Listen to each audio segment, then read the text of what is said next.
अगर आपको ये गीत अच्छा लगे तो लाइक कीजिए, शेयर कीजिए, सब्सक्राइब कीजिएगा। हाथी साजा घोड़ा साजा बाबा हो कौनी बाबा या हो बाबा साजब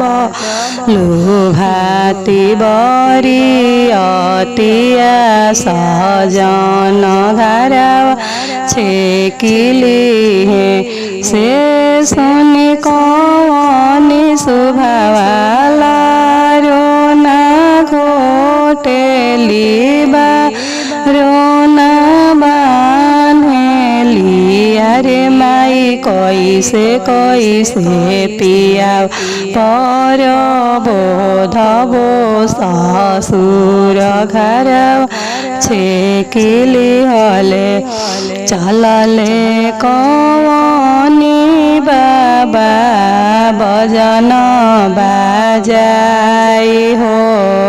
दहके चिरई यहाँ सब लगली आकाश हो कातु चिरैया सब लगलु आकाश हो हमारो कवनी बबुआ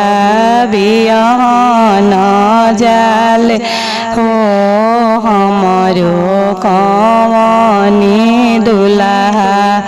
बियान जाले हो तू